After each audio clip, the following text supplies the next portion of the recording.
Are most of your channel partners producing very little value for your business? Agility requires more than just signing up partners. It demands a dynamic approach to activating and enabling the right ones. It's about ruthlessly prioritizing relationships that generate mutual value and being nimble enough to change or sunset those that don't. The Agile brand.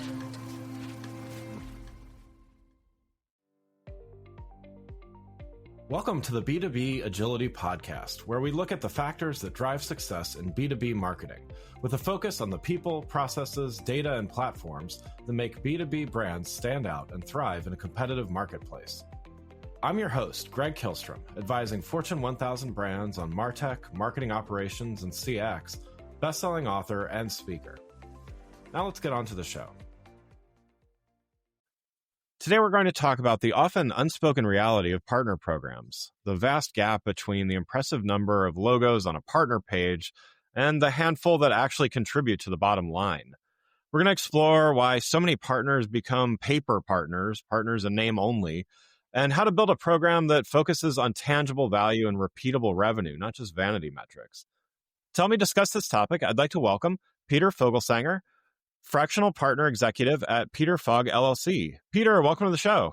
Thanks, Greg. I'm really excited to be here and talk about this with you. Yeah, absolutely. Yeah, always great to talk with you. I'm glad we get to record this one. So looking forward to sharing this. Before we dive in, though, why don't you give a little background on yourself and your role at Peter Fog LLC? Okay. Started in tech a long time ago as a developer in the mid-'80s. Worked for the Air Force and then NASA as a software developer and transitioned that into direct sales career. And a large portion of my direct sales, I was on the partner side of 12 years in boutique agencies, and then transitioned back to software and spent about 8 years in enterprise software. And tail end of that part of my career is where you and I met when I was at a company called Sitecore. For those of you who don't know, it was enterprise CMS.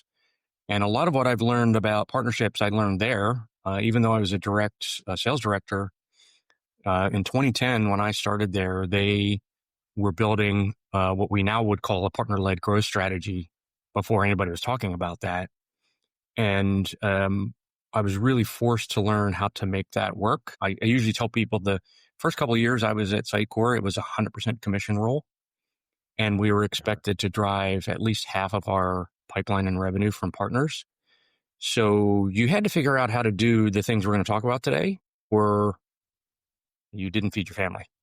Yeah. So I took that experience, and for the last, I guess, about 10 years, I've been working with early stage companies to leverage that experience into building partner programs and enablement programs. And now I'm doing it full time as a consultant. Great. Yeah. So let's dive in, and definitely been a while since the days Sitecore days when we met. So yeah, looking forward to kind of taking people a little bit along the journey here, and I want to start at the beginning, which is often where things can go wrong, and from your perspective in this partner strategy and partner approach, what are the top maybe one or two strategic mistakes that companies can make when they first set up partner collaboration and the pre-sales processes? Yeah. It's a really good place to start. And it's odd that I see the same two mistakes, at least in my opinion, they're mistakes made all the time. First is that many founders or heads of GTM sales will treat the partner program and the team as something separate. And often they'll even call it channel. And in today's market, channel would work fine. That kind of mindset will work fine for a commoditized product or service. But in complex ecosystems of software and services, having it be a separate thing, and when you call it a channel, that implies that it's separate. That's a mistake. And I think it needs to be part of the holistic go-to-market strategy to be successful. And that mindset leads to the second mistake I see made a lot, which is it's treated tactically, it's not treated strategically. And so to do partners, quote unquote, they'll transfer someone in-house, maybe a salesperson, say, hey, go figure this out. Or they may even hire somebody who's been a partner manager and say, go build us a partner program. And yeah, that's a low investment, but it's a high probability for failure because you're asking somebody who maybe has never flown a plane before to design the plane and fly it at the same time. And they can't design the strategy, lead the strategy, design all the processes, do all the internal collaboration cross-functionally while they're also full-time executing. They don't have the experience or the bandwidth to do all those things. And if that's the approach you're taking, you're setting yourself up to have a failed partner program. Yeah, yeah. And so, for some of those earlier stage companies or even just, business units trying to scale, I think that as you're saying, the goal and kind of the expectation is this repeatable revenue engine. Like, okay, let's build a partner program, and if you build it, they will come kind of mentality almost. But in reality, I've been on the other side of that too. I bet I'm a partner of like 20 places that I forget right now. Right. Again, the fact that I can't rattle all of them off right now means, what it's probably not driving anybody any revenue either. So like, what are the core principles that you would advise these, early stage companies or just any business units really trying to scale to really build the program from day one to ensure that it's actually predictable growth, not just kind of ad hoc wins or some of those paper partner type things? Yeah, I think it really starts with it being a strategic initiative. And the more tightly you can integrate it into your entire business so that it's part of the processes and more importantly, part of the culture. If you make an ecosystem or partner-led strategy part of your overall go-to-market strategy, aligned with not just sales, but customer success, product roadmap, and all of those processes, everything you do as an organization then starts feeding, fueling, and benefiting from those relationships versus the tactical channel mindset is catcher's mitt, where's my leads? You've not given them any incentive or round trip reason to be bringing their customers to you. But if you have it integrated into your whole GTM strategy, now things you're doing in marketing benefit them. Things you're doing with your product, you listen to them, you feed them.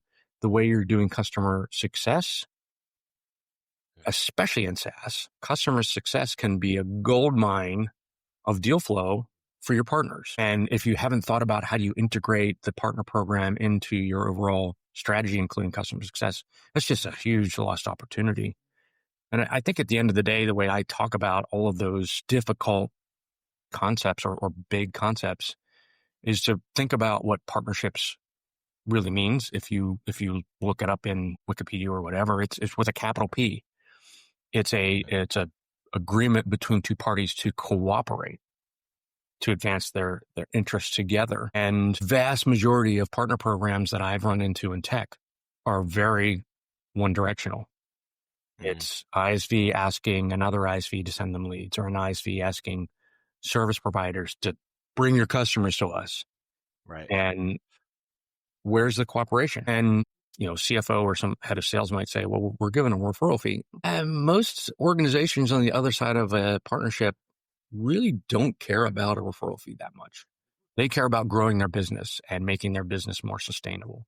And a 10 or 15 or 20% referral fee on a single license isn't going to move the needle for them. Yeah. Yeah, I mean, I know that firsthand. I mean, back in my agency days, I will say for what I was saying about being inactive with some, a very significant amount of our revenue came from two really good partnerships that we had. And, I would almost probably say 80%, 75% really came through those channels. But to your point, I also know it takes two parties. I was actively involved and so were they. And that also kind of, that shifts with having a great contact on the other side and so on and so forth. And I bet But, it wasn't a referral fee that was motivating that growth. No, it was literally driving, hundreds of thousands, millions of dollars of revenue into my company that was. And yeah, it was nice to have the icing on the cake, right. A few $1,000s here or there. But yeah, it was really, to your point, tangibly, growing the business and building long-term customer relationships on my end as well. Right. And then, from but like I said as well, there were other partnerships where, okay, sounds good. Let's check this out. And then I'm one of those, on that end, I'm one of those paper partners. And, so to flip it back to to the platforms, I can't, I imagine there's plenty of those paper partners out there that are inactive. What do you do with that? What's a first step to, first of all, even figure out, okay, these, maybe they were active, now they're not, or maybe they were always inactive. How do you diagnose and start turning around the kind of this inactivity? Yeah. So it's a massively common problem. It's almost embarrassing that our tech industry, that this is such a big problem, because there's other industries that have figured out how to do partnerships, and they're very rarely outside of tech do you have paper partnerships that haven't performed. And I think in tech, it's the diagnosis has to start with an inward look. And some of the things we talked about earlier, does the organization have a clear strategy that produced paper partners, or did you just have some loose goals that you're trying to execute on? Yeah. Did you have clear definitions vetted with some early wins of what your ideal partner profile is? When you're starting a partner program, you might have some hypotheses of what a good partner is, but you probably haven't written it down and you're probably guessing. So that's often very informal. And usually when you're building a program, the first KPI everybody pays attention to is recruiting. And so you have a couple of people that get happy feet and gets an interested party who's like, yeah, I'll sign a partner agreement. And then you have all these partner agreements. And then well, now what? They do that recruiting, and they do it through this invalid mindset of we got to onboard partners. Onboarding isn't a bad thing, but I think onboarding in most organization, again, is one directional. It's I've got them to sign an agreement. I need to get them trained on our product, and then magic things will happen. And it just doesn't work that way. And, some listeners might think, well, you're kind of splitting hairs and you're talking about onboarding versus activating a partner. But it really are two very different things in my experience. To activate a partner is a mindset and a process and approach that it's hyper focused on that first outcome, which is a deal. If you're doing onboarding and partner enablement after signing an agreement and there isn't a deal, then it's a waste of time. The two parties are investing in some academic hope that if I tell you how cool my product is and you tell us how great your services are, then we're going to build pipeline together. And it just doesn't work that way, because partnerships have to start with trust. And trust doesn't come from an academic, theoretical, I understand your product, you understand my service. It just doesn't work that way. But if you activate and focus, we're going to invest our time when and through that first deal, then it becomes real. That's when you can build relevant knowledge about each other and the trust that's going to drive scale. Yeah.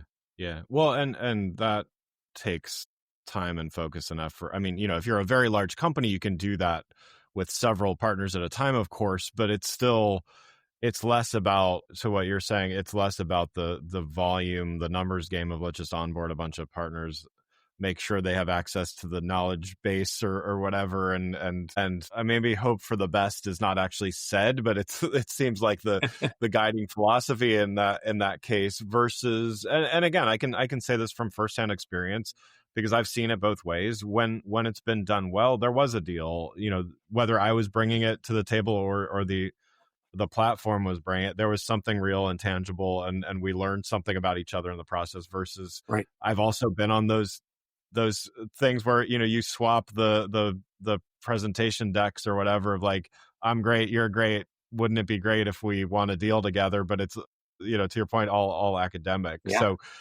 that's, it's tough. And I also can, I can appreciate that there must be pressure internally to get numbers up because, sales, the it's a numbers game is a phrase that's thrown around a lot. And yes, but it's also about quality, right? Well, and I don't disagree that it is a numbers game. And I also wouldn't disagree that you need to have an active recruiting cadence. But I think it's a lot like there's a lot of parallels between partner recruiting and outbound marketing. You need a broad top of funnel, and you need a qualification process. In my opinion and experience, the qualification process for partners is get them interested and look for the first deal. And if the first deal isn't there, that doesn't mean you disqualify them. It means you nurture them just like you would nurture a lead. But your partner team needs to have the maturity to say, they fit our ideal partner profile.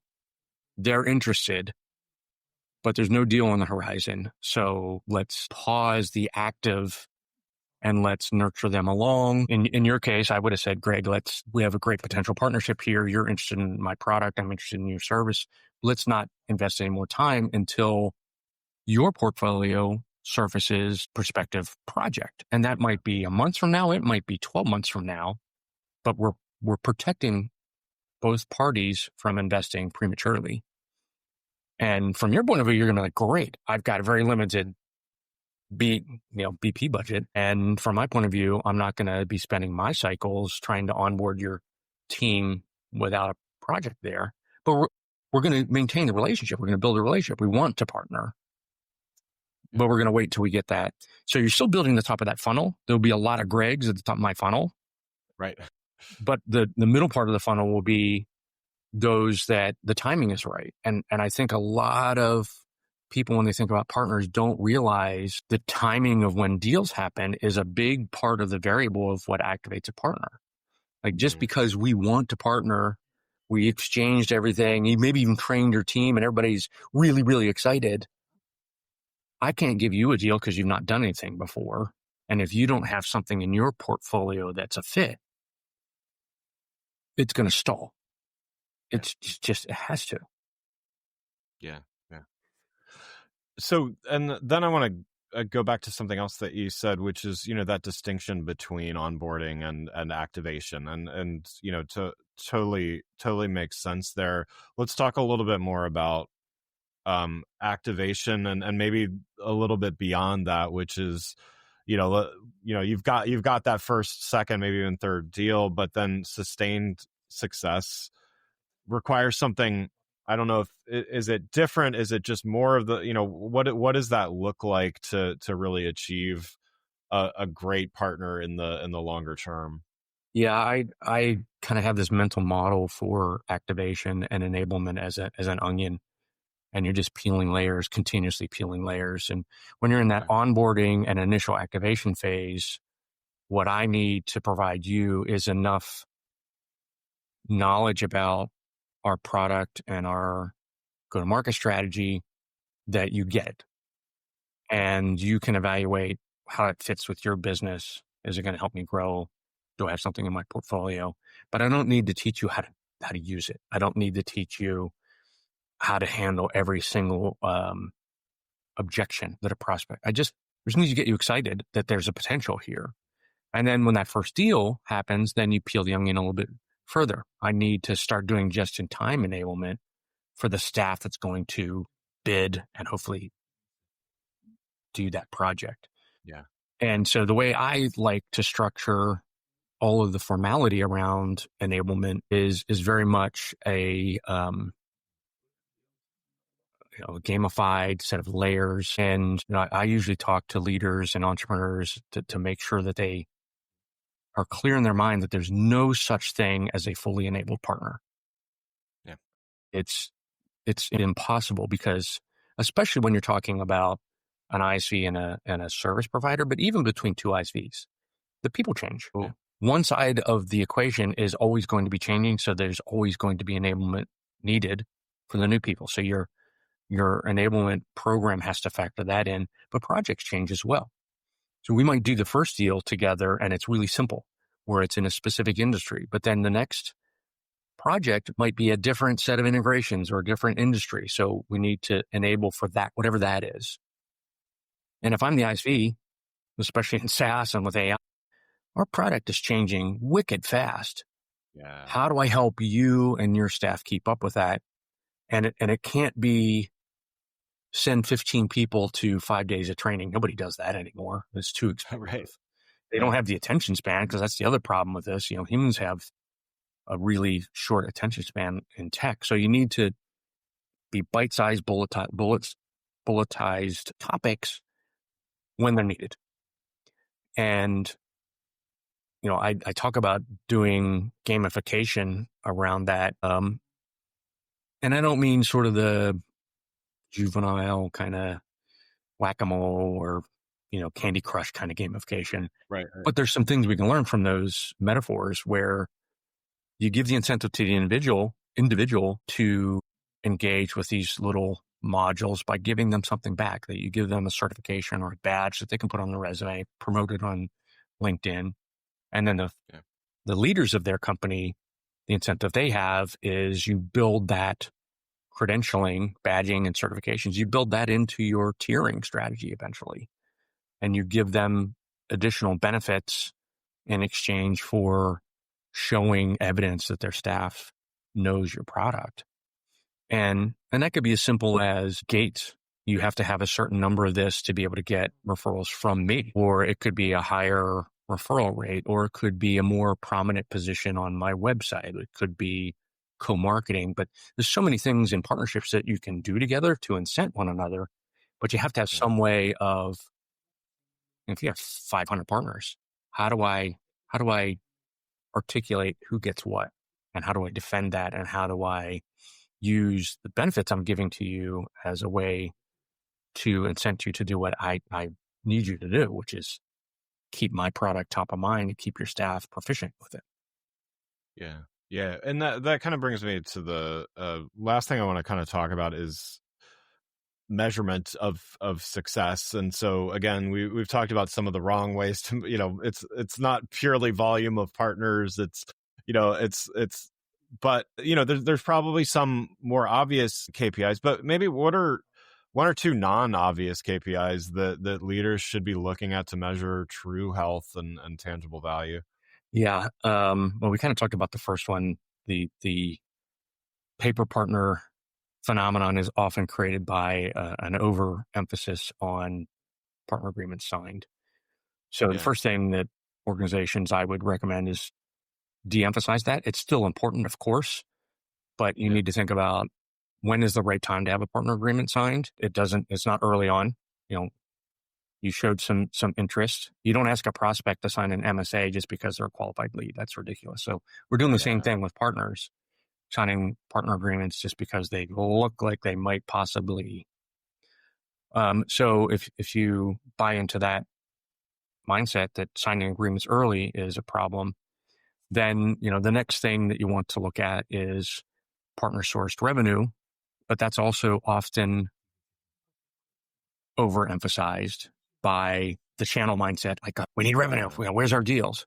Yeah, of course, you're building a partner program to drive revenue. Of course, you want to pay attention to that, but you can't overemphasize that. You need to also look at partner influenced. And this is a very controversial topic in a lot of organizations. And sometimes heads of sales or CFOs don't want to count influence because it's hard to measure. It's hard.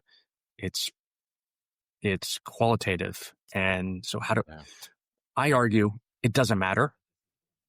It's a indicative KPI, not a binary KPI. So have a conversation internally about how you want to define when a partner influences an opportunity. And I always argue for, let's be generous. Let's agree the partner's involved. They've influenced it in some way. Let's track it. And then let's look at the trends. And if you're doing that versus saying, well, they didn't recommend us, so that's not influence. Recommend is not the same as influence. Influence could be as simple as you calling me up and saying, hey, I heard you're in this deal. Do you know that your competitor is also in this deal? You might not be influencing the prospect, but you're influencing my pursuit of that deal, and you're influencing my chance to win because you just told me somebody I'm competing with that I might not have known about. So if you're in aggregate, you're tracking those little bits of intel that you're getting from this pack of people you're hunting with. That KPI absolutely should be growing over time. And if it's not, you're not building your program, you're not building your ecosystem well. Maybe you're keeping them at arm's length. And I argue, if you agree that hunting as a pack is going to produce more results long term than a lone wolf, then this KPI is massively important, and you should aspire to have at least one partner influencing every single deal. If you're treating your program and your ecosystem strategically, there shouldn't be a single deal in today's market. And the complexity of what we have with all these products working together and all these buying decisions together. If you're doing a deal without some partner helping you figure out what's going on, you're just doing it the hard way. Yeah. Yeah.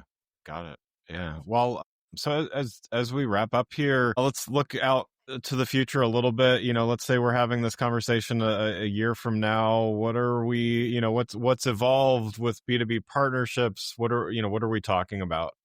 Yeah. I think from my point of view, because this is what I do all day long, is talking about these things and talking to people about the challenges. I think that what I see happening is the market begins to realize the kind of stuff that I've been talking about becomes a reality, that more and more organizations adopt an ecosystem and partner-led, not partner in addition to, but a partner-led go-to-market strategy. And I think executives are going to start to realize that this isn't a nice to have that they can do some point in the future, especially with AI changing the market so fast.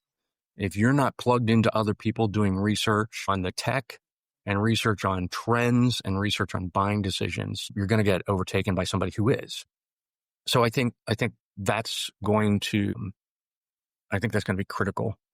And of course, we can't have this conversation without saying AI is going to influence of course partnerships. Yeah, I know. in other ways as well. Well, Peter, thanks so much for joining today. One last question before we wrap up. What do you do to stay agile in your role, and how do you find a way to do it consistently? I mean, I have to say AI, right? And that's the answer to everything today. So I think the reality is partnerships as a discipline is so multifaceted. It's so cross-functional. It's very complicated to execute and build this set of experiences and perspectives about all the different things it can touch. So I look at a lot of other people that have different experience than I do. I try to learn from them. And I'm also using AI a lot personally. I've trained my own LLM to take everything that I've ever talked about to help me realize, I did that before. How did I attack that problem before? Yeah. And it's really interesting. I don't know if you ever seen Guy Kawasaki talk about his own Guy ChatGPT. Yeah. And it was kind of funny that he talked to the interviewer about, you're going to get better answers from the GPT than you will from me because I've forgotten things I said. And that's absolutely true. Like when you start training a model with your own content, your own thought leadership, you get like, wow, I forgot I said that. That's really interesting. Yeah. So I use that to help keep things fresh, top of my mind that I already know. And then of course, looking at other leaders, what are they doing? Nice. Well, again, I'd like to thank Peter Fogelsanger, Fractional Partner Executive at Peter Fog LLC, for joining the show. You can learn more about Peter by following the links in the show notes. Thanks again for listening to the B2B Agility Podcast. If you enjoyed the show, please take a minute to subscribe and leave us a rating so that others can find the show more easily. You can access more episodes of the show at www.b2bagility.com. That's B2bagility.com. While you're there, check out my series of best-selling Agile brand guides covering a wide variety of marketing technology topics, or you can search for Greg Kihlstrom on Amazon. Until next time, stay focused and stay agile. The Agile Brand.